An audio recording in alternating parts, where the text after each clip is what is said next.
Hey everyone, let's take a look at how to make a pie chart in Excel. A pie chart is generally used when you need to see proportions or you want to see proportions of something. So it's perfect for our set here where we have 7 employees and the amount of sales that they were able to broker. So real simple, in an example like this one, we will select all of our data, including the headers, and then we go to the Insert tab up at the top, and then in this chart section here, we can look at the pie or donut chart and click this drop down, and there's different options. 2D pie chart, you see what that looks like, 3D pie, and a donut, and then you can customize from there. But for our purposes, we will look at the 2D pie chart. And then once the pie chart populates, you can drag it around, move its placement, you can resize it, make it bigger, make it taller, make it wider, and then there's many other options as well that we will go over now.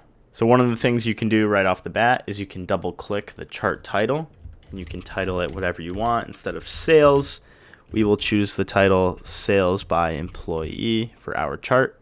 And then, of course, you can do all the normal things you would normally do with text, like changing the color of the text. If you have this selected and then you go into Format up at the top, you can see these Format and Chart Design tabs are new. They're in green. That's because they are related to the chart, and if you didn't have the chart, they would not be available.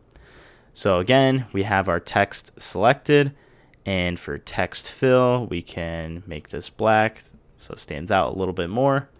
And then when you click out, you see those chart and format. Is that what they were? Chart design and format. Those go away when you click off of the chart because they are only apparent when you are actively inside of that chart. So if we do click in the chart and then go to the chart design tab now, you see there's all these different defaults here. So if we hover over them, you can see there's percentages now and mainly just the color of the chart changes, but there's a million different options you can go with, and these are just some of the templates that they start you with. So another cool thing about these charts is that once you've selected or once you've inserted them, they are actively linked to your data table. So if you change the data, the chart actively changes as well. So let's change Adam's sales from 32 to, say, let's do 100, and let's look. Adam is this slice here. This blue, there's like 3 different blue ones, but this one is Adam. So if we change him to 100 and hit enter, you'll see his slice gets way bigger and the other ones shrink proportionally. But we can undo that for now and then start from here. So now for this next part, it's one of the more useful things to know with a chart, and it's those percentage labels. You saw in some of the templates they displayed, but I want to show you how to make it for yourself. Because, for example, I mean, look at some of these slices up at the top. It's hard to tell which one is more than the other, what exactly are the percentages. So let's make sure that our percentage number is displayed inside of the chart. So to do this, let's click on our chart again. Let's click on this green plus arrow for chart elements.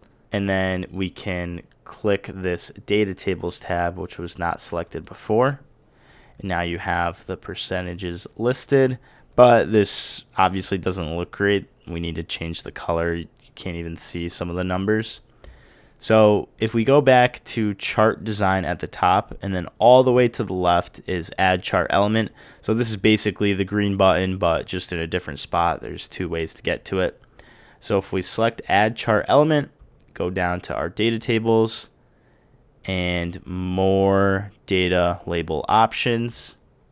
So you can see we have label options here.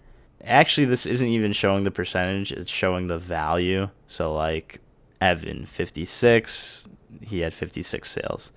But we want to show the percentage. So let's click out of value and click percentage instead, and you'll see all the percentages are now displayed. And then for the label position, currently selected as best fit, but you could select outside end, which displays outside of the slices, inside end, inside the slices, or center. I think inside end looks the best, but it's basically the same as best fit. I think inside end looks a little bit better, so we'll go with that. And then now we want to change the color of the text. And because we already have these percentage labels selected, as you can see, we just have to go back up to the Format tab and then Text Fill, and we can make them white. And I think that looks way better. Now, if you wanted to individually change the color of a slice, let's change Atom because I think there's too many blues here. Maybe we can change this to red instead. So let's double click, and now you have just Atom slice selected. And then in the Format tab for Shape Fill, let's select this red. And now Atom's slice changed and none of the others changed either. And let's say, for example, we wanted to highlight Atom for whatever reason. A good way you could do that and make this slice pop out a little, literally pop out of the chart, is in this Format data point here, the data point being Atom. You have this angle of first slice and point explosion option. So if you change the point explosion, let's do, okay, 24%. Now Atom's slice pops out a little bit more.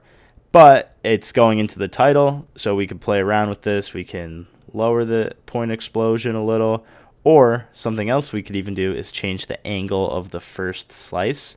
So the first slice is Atom. So this is the first slice. The chart starts here, right down the middle at 12 o'clock because that's Atom.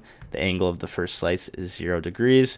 But if we change that a little, you see 57 degrees would be this angle here where Atom starts. And you can play around with that. Like maybe there was an example where it looked better if this slice was pointing out this direction. So that's a case where you would use the angle of first slice and the point explosion options. But we'll reverse that for now.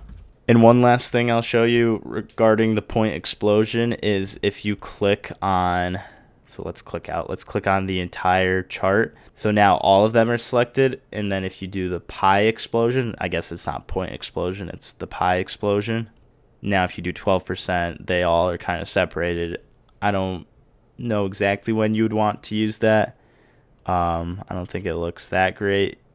It's probably best at a smaller percentage. But yeah, that's how you would do that. So that's basically it. All you need to know in making a pie chart with percentages displayed as well. There are, of course, a lot more options and different types of pie charts. If you would like me to make a full video, an in-depth video on pie charts, then let me know. I'd be more than happy to work on that. And if you made it to the end, I appreciate it. Feel free to leave a like and subscribe. And as always, thanks for watching.